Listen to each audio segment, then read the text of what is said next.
I mean, despite this disclosure by HSBC, I think our lawyers can find a loophole or a legal recourse to nail Simon and HSBC if the Fed don't actually cut rates this week by 25 bips. I'm sure we can find a loophole there. Wonderful presentation, Simon. Thank you. Peter, welcome back to Jibka. So the last time you were at the GPCA annual forum, I'm told, was back in 2007. So welcome back. And the question on everyone's mind here, and maybe you can shed more light from where you at in Houston, when will this downturn end in the petrochemical industry? The CEO of Kuwait Petroleum Corp thinks it's a structural issue. Do you see light at the end of the tunnel? Do you see any green shoots? Well, Naser, first of all, thank you very much for the kind invitation from you and also from GPCA to be able to return here and speak again. Last time I was here, I was talking about what I thought was going to be a transformative issue in North America. This nascent technology is called fracking, and it's very nice to be back. I think that as we look at the petrochemical industry, I believe that the changes are structural. I think that that is probably more so today than at any time in our modern history. And when I say modern history, that is a history wherein China and the Middle East play a significant global role in our industry, which they certainly do today in comparison to perhaps 30, 40 years ago. So when we were talking backstage and we were discussing the possibilities of green shoots and the recovery, and you've mentioned that when the recovery arrives, it will be asymmetric regionally. So we're not going to see a tide that, you know, brings up or raises all boats. Different regions are going to recover in different momentums. Let's start with China, because this is the biggest market. Structural changes are taking place there. Where do you see, or how do you see China recovering moving forward? Well, China, we have to keep two things in mind. The first is going to be the overall growth in the consumption of the Chinese market itself. Chinese consumer confidence today is at a very low level. When I visited China for the very first time in 1978, 79, they were just starting what then was a nascent housing bubble. That bubble really expanded into one of the greatest housing industry, I don't want to say bubbles, but certainly industrial movements that we've seen in the history of the world. Went on for 50 years, over 50 years. Hundreds of millions of people were lifted out of poverty. Well, that's the Chinese miracle, right? That's Chinese miracle. We saw this in 2020, 2019, partially because of COVID and partially because of overcapacity. That bubble burst. And it's burst now for about 4 years. And it probably has another year or two to play out. This has had an impact on Chinese consumer confidence. And you look at the Chinese individual saving rates and so forth are near historical highs as you look over the course of the last couple of decades. You couple this with overcapacity, not just in the chemicals industry. China today can produce about 50 million vehicles. They're producing about 30 million vehicles. They can produce the entirety of what's needed in the European Union and do so by not adding any new additional capacity. So you look at that just in automotive, you see the same thing in many petrochemicals, you see it in refining, you see it in a number of areas. I believe that part of this is of design, part of it is just of timing. We have to remember that it takes usually about 5, even in China, about 5, 6, 7 years to build a world-scale site, virtually of anything, be it steel, chemicals. So most of what we see today in 2023, 24, 25 that's brought was really planned in a China of 2017, 18, 19, pre-COVID time periods. And in China, as most of all of you know, once you're given the authority to go forward, you're given the financing to go forward, you take it, right? You don't sit on it for a couple of years. And a lot of these projects that we see today were built in a different time period. So let's face it. And Well- we're facing that. Well, that's China. What about Europe? Because what we're seeing there is what people are terming the deindustrialization of Europe, losing the access to that cheap Russian gas. We're seeing petchem companies there scaling down operations, even shutting down operations and factories. Have the Europeans shot themselves in the foot here, you think? No, I don't believe they shot themselves in the foot. I believe they shot themselves in the head. As you look at much of Europe, and I want to be very clear from the offset, I'm very pro-Europe. I've lived in Spain, I've lived in Belgium, I've lived in the UK, I've spent considerable amounts of time officed and with my family in Frankfurt. The United States needs a strong Europe. The world needs a strong Europe. My frustration is with the lack of growth and the lack of leadership in Europe. It's not that I'm here to bash Europe. But when I look at the promises that were made, I sat in meetings with Angela Merkel 15 years ago. I heard the promises that were made by Boris Johnson that the UK was going to be the next Saudi Arabia of green energy and so forth. This is all nonsense. None of it has come to fruition. Europe has completely destroyed massive sectors of their economy in the quest to pursue unrealistic and dreams that simply defy the laws of physics. And you can't build an economy if you don't have basic raw materials. And it's too complex to get into what Europe needs to do to recover. Well, they need to exploit their own resources, and they need to become more independent. But I don't see that happening. So you're going to see an export of European industry. You're going to see it exported to the United States. You'll see it exported to China. And more in the next decade, I think the biggest shock will be how much of their manufacturing will be exported to the Middle East. I mean, you've launched a review for your European assets as well, considering options for one of a German facility, correct? Maybe take us through that, and what are your strategic options there, and what are you doing at Huntsman to mitigate the pressure on margins and improve return in the current environment? Well, we started seeing these macro trends, over-regulation. We can blame the energy crisis in Europe on the war in Ukraine, and there's no doubt that has had a negative impact on it. I'm not up here to say that it hasn't. But let's remember that Europe hit its highest energy, natural gas, electrical prices the year before the invasion took place. A lot of this was self-inflicted. And you remember when we had this great gathering in Glasgow, many of the world's leaders, and high-minded people of 26, they flew into Glasgow in their private jets to tell us all how to live the rest of our lives and so forth, and about the warnings of CO2. And at that very time that meeting was taking place is when we saw record spikes. This was long before anything happened between Russia and Ukraine that moved energy prices. So we see energy prices, we see a change of bureaucracies, regulations, CBAM. We saw this coming about a decade ago, and we started to divesting of assets. Huntsman did. We did of our aromatics, our olefins, our base petrochemicals, our titanium dioxide, our intermediaries. We got rid of probably about 80% of our energy-intensive chemicals pre-COVID, back in 2015 to 2020. I wish we had been even more aggressive. We had a maleic anhydride facility in Germany. Good case in point, you brought this up. We ended up looking at this facility. We put it on the market, tried to sell it. We tried to give it away for nothing. We then tried to pay somebody to take it, and we ended up shutting it down. I mean, literally. No one would take it, huh? Even for free. Nobody would take it, even if we would pay them to take it. And this is a facility that 3 years ago was making $30–40 million. That's how fast things have collapsed. And I don't see any signs of a recovery in Europe. That leaders, they talk about this, but I don't see material substantive change taking place. All right, so we've touched upon the structural changes in China. We've touched upon the deindustrialization in Europe. In the region here, there's a move in the opposite direction.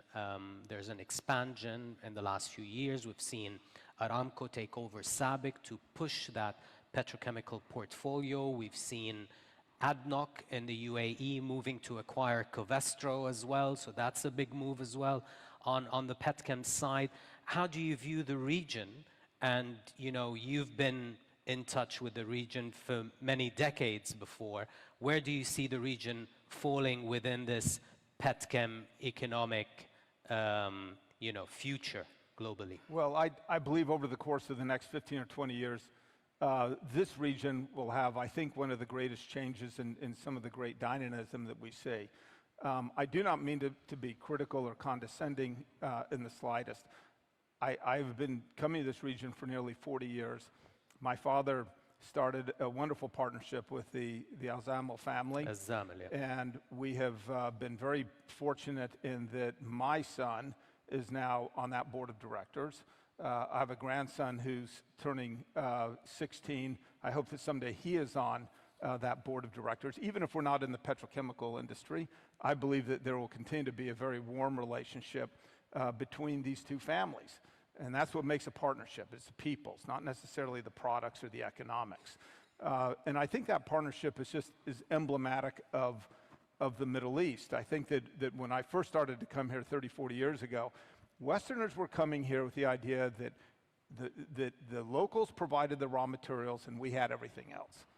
And now I look at it, and we need to come here and convince the investment rationale because the technology, the operating know-how, the engineering, the finance, the raw materials, they exist here. And so why do they need us? So we better be creative, and we better have an element of dynamism in our outlook in the Middle East. And how do we integrate the Middle East to truly be, I believe, the great partnership is going to be between the Middle East and Europe. Not because they necessarily have a great deal in common, but just because of the need of energy and hydrocarbons and so forth going into Europe. Much of that will be coming out of this region. So because of geographical proximity. Geographical proximity, and it makes perfectly good sense. You look at the growth of what these companies like Aramco and Sabic and ADNOC and others are doing. They're doing exactly what they should be. These are bold, innovative companies, and they're investing for where they want to be 10, 15, 20 years from now, not where they want to be in 6 months. Well, that's music to the ears of the Sabic leadership with us here, and I believe one of the Zamel clan is also with us here, Osama Zamel. All right, so what factors do you anticipate, Peter, that could move the needle on petrochemical demand in the coming few years? What are you looking for signs for to see the green shoots coming out where? Well, in the U.S., it's going to be housing. The housing market has been in the doldrums now for about 4 years. We're building fewer homes in the United States today than when John Kennedy was president. Now think about that. Now that's not going to continue because there's a huge backlog, and that's going to eventually come about and change. U.S. durable goods will be picking up probably in the next 18 to 24 months. People get used to the 30-year mortgage will be at about 6%. If you look at the life of the 30-year mortgage, the principal means of financing housing in North America is really since about 1971 to today, the average interest rate's about 7%. It's about where it is today. We're actually a little bit below the average rate. And American consumers need to get used to that. You can't have money for free. And that will correct itself. China, they're over capacity, their GDP and so forth will come about. You think there's a government stimulus package? Will the Chinese government stimulate their domestic demand eventually? Because everybody's waiting for that to come. It's been a few years coming, and they've been, shy about going full throttle with that domestic demand stimulation. I think the Chinese have, unlike the Americans, we feel like we lose attention if we don't solve problems. Not that we solve them, if we can't address them within 24 hours, right? Americans just throw up our hands and say, we'll take care of it tomorrow or next year or whatever. The Chinese are very patient with a lot of these areas. And when it comes to these massive cycles like housing and so forth, I think that Xi will let it run its cycle. They'll put domestic stimuli where it's needed in bits and parts of the economy, where it benefits the macro picture of China. And the Chinese will be long-term. I think they'll continue to be very bold, and they've had great success over the last couple of decades. I think they'll continue to do so. So Huntsman operates in 25 countries around the world. How have tariffs affected your operations, your costs? We are hearing that, it hasn't been inflationary, but has it, changed your operations, your cost base in any way? Not significantly. Look, most of our raw materials, as I'm sure most of the companies here, most of our raw materials come from domestic sources, right? Most of what we're consuming in the United States comes from the United States. It's same as with our Chinese operations, they come within China. So from our suppliers' point of view, we really don't see any impact. 90% what we produce, we sell within region, no impact. Our customers, on the other hand, are seeing all sorts of impact depending on where you are. And we're having to absorb these tariffs and so forth, but this is a global economy, and we need to be able to adapt to these sort of changes. I think it'll be most profound in Europe. You look at the economy, the major economy in the world that is least dependent on imports and exports as a percentage of their GDP, it's the United States. And China would be second to that. China is a huge exporter, $1 trillion of surplus that they just hit this first time ever. Yeah. First time ever. And they're going to continue on that path. I mean, tariffs will put a dent in that. It may cost them bits and pieces here and there, but China is going to continue to be a great dynamo of economic vitality.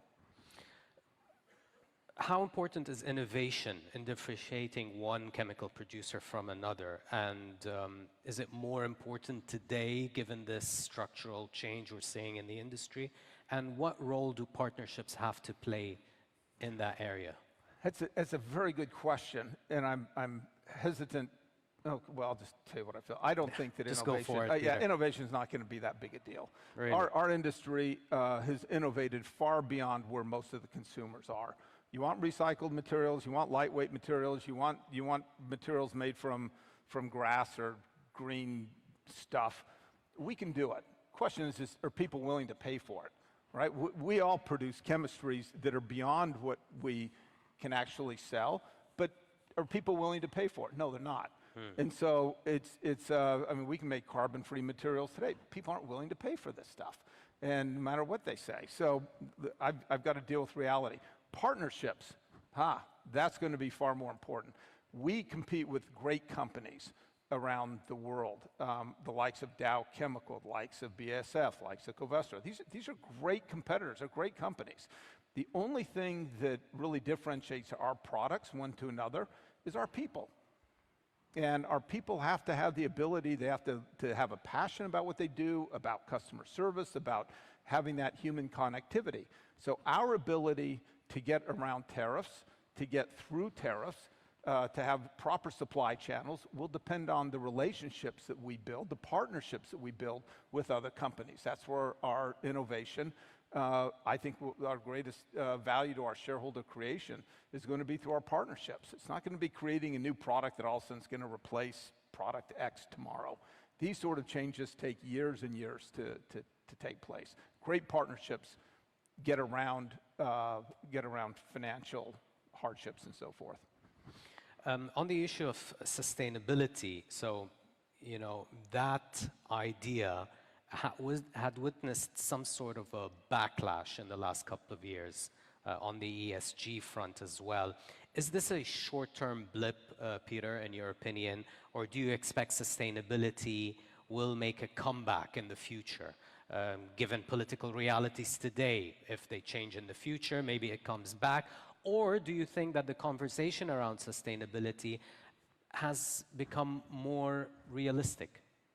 No, I think that it's gradually getting realistic. By and large, most of what we talk about in business today around sustainability isn't based on reality. Therefore, it's not sustainable. I mean, I hate to be so blunt, but most of this stuff just wastes money.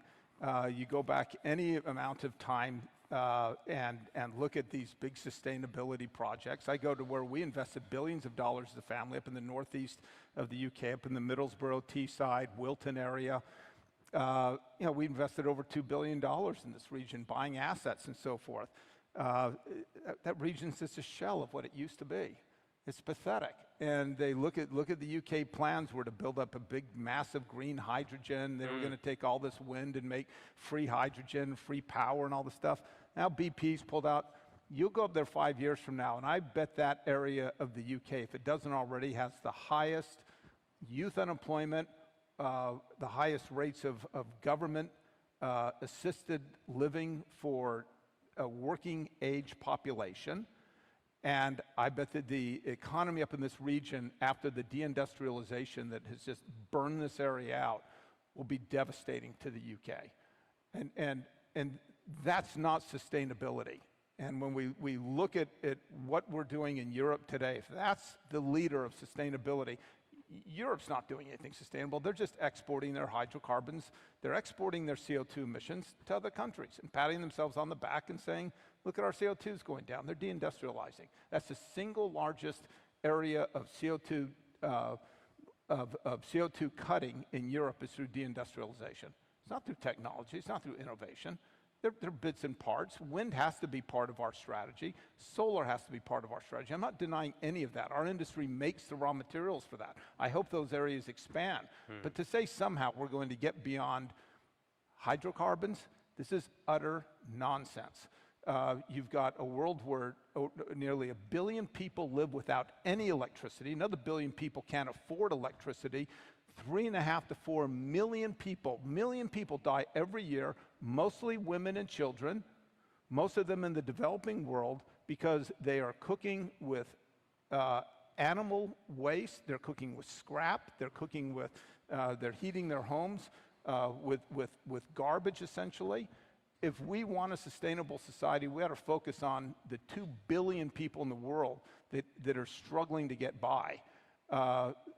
Instead of telling them that we're not going to finance your coal facilities, we're not going to finance your chemical, we're going to limit your ability to have sustainable, renewable, cheaper, more innovative lives, we're going to relegate billions of people to death and lack of development in the name of sustainability. That's not sustainability, that's evil. But I don't have a comment on that, so I won't say anything.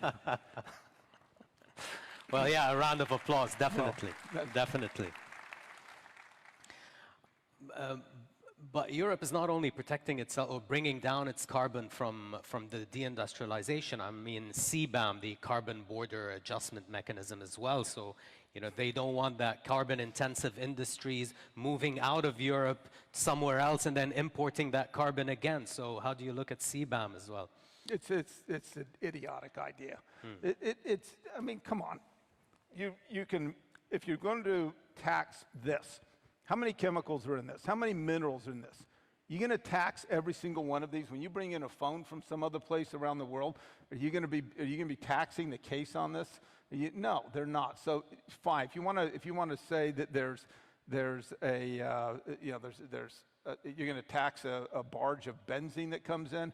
Now you're going to go back to China. Was that benzene from petroleum? Was it from coal? Was it offset by nuclear green credits, or people investing in mango plantations, or carbon sequestration, or if it's green coal, if it's dirty coal, if it's brown coal? All CBAM is just another means of taxing people, but you're taxing carbon. You're regulating and taxing carbon. We are carbon life forms.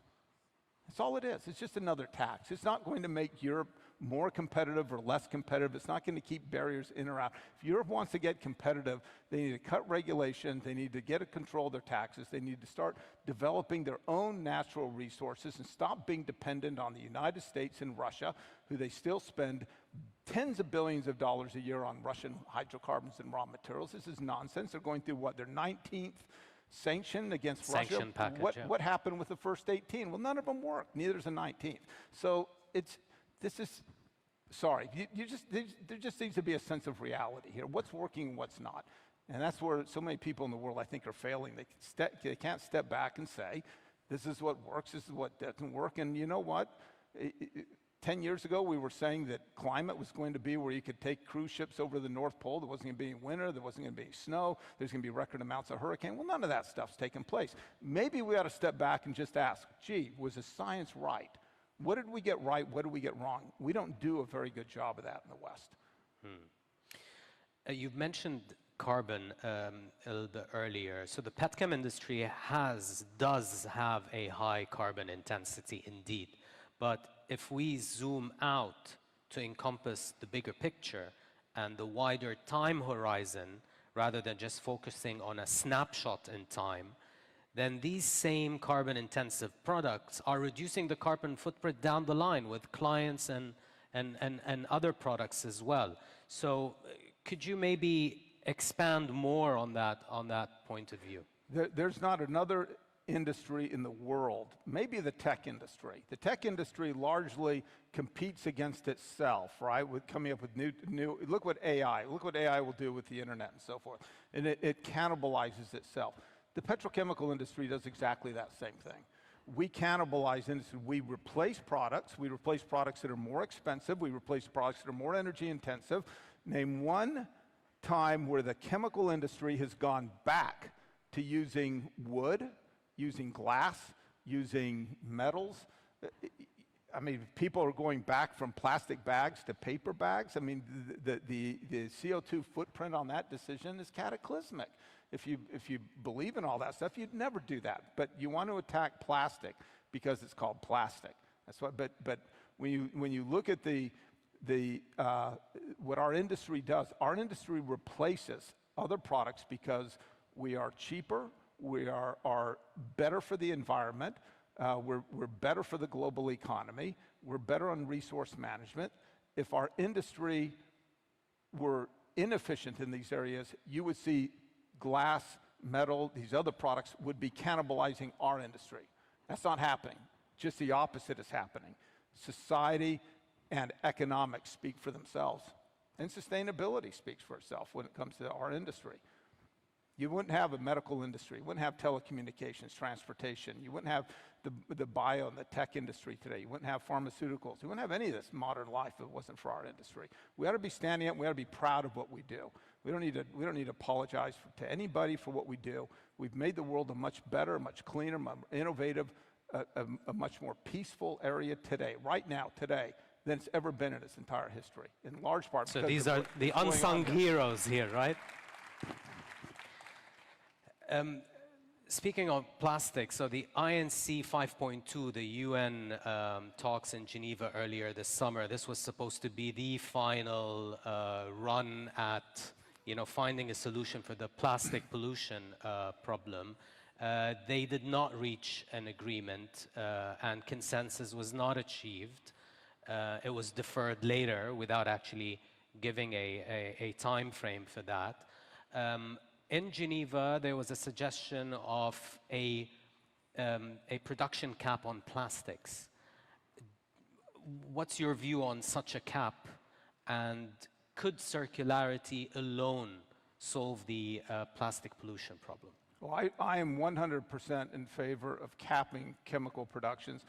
I hope that they can cap every product that Huntsman makes so that they can eliminate all competition, all innovation, all investment, all forward progress, and eventually our products, the value of our, can you imagine if any of our products we produce had a production cap where they just stopped producing, they stopped innovating, they just stopped, and it would be the best thing that would ever happen to our industry.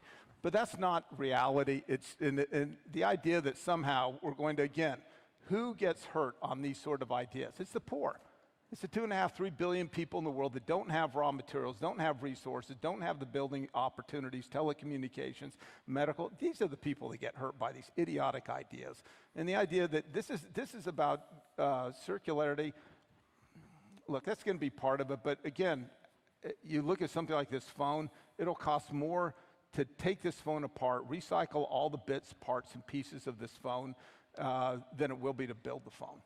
I mean, some of this will make sense. Where it makes sense, let the market take care of it. Where it doesn't make sense, you're not going to dictate it. It doesn't make any sense. People don't want to pay for it, and where it makes sense, it'll take place. But the idea that you're somehow going to deprive the world of the very means and raw materials that improve their lives by capping it, this is about 6 or 7 rivers cleaning up their disposal issues. It's about countries managing their waste.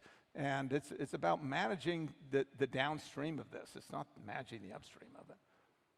That's just my opinion. Well, a final question. I also need your opinion about where do you see the petchem industry by 2030? We've been expecting this recovery to come in 24 and 25. It hasn't materialized. In 2030, where do you see the global petchem industry, Peter?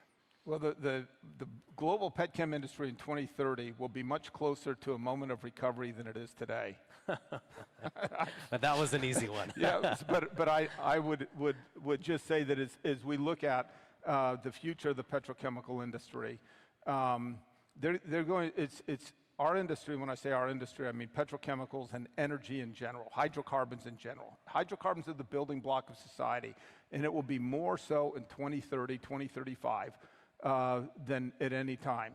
Look at the great race right now in the world. It's around AI. That will be the next transformative innovation technologically, from a medical research point of view. If you're looking at cancer research, if you're looking at chemical innovation, building materials, and so forth, it's going to be around AI. Where's AI going to be coming from? It'll be coming from 3 centers around the world: China, coal; United States, gas; and the Middle East, gas and oil. Those will be the 3 centers. You'll see more data centers built per capita in the Middle East than anywhere else in the world. Okay, and that means that a lot of the data that will be consumed in Europe and other parts of the world will be here. Where's the next genetic frontier for cancer and for medical illness, for a whole slug of medical technologies that will be transformed over the next 5 or 10 years, not 100 years, but 5 years? It's here. Biggest genetic databases in the United States exist in the state of Utah and the Huntsman Cancer Institute, and in the nation of the Emirates. The largest combination of genetics and genetic collections. When that comes, well, not when, it is coming together today with AI, with innovation, with medical research and so forth, and it will be our industry, it will be our hydrocarbons, it will be our technologies, it will be our products that will propel this industry into areas of growth. We can look at these projections on HSBC and so forth about what they say over the next 5 years. Simple fact matters. Nobody really knows. But we can start to see where the groundwork today is laid on what energy, what hydrocarbons will do as these hydrocarbons are transformed into electrons, into data, and into innovation. And I would just say for the next generation, I look at my 20 grandchildren and the world that they are inheriting. It is a world that is going to be moving faster than any other generation. It will be more innovative. It will be more creative. It will be more peaceful. It will be more connected around the world than any generation before them. And it will be because of the energy, the innovation that we create in this region, that we see growing and changing in this region socially, economically, educationally. This region, I think over the course of the next decade, when you look at demographics and so forth, will be the epicenter. It's not going to be in and of itself. It'll be connected to Europe and Asia and the United States. And as I look at what is happening, I think the next generation will be looking back to our generation, the decisions that were made over the last decade or two in this industry, in energy industry in general. And they'll thank us for what we've done. And they'll look back to us and we will have laid the groundwork for a much better society and a much better and more peaceful and prosperous society in the next generation than any generation before us. Well, Peter, thank you very much for this frank discussion. Straight shooter, tells it as it is. Peter Huntsman, thank you so much. Round of applause, thank you very please. much. Thank you.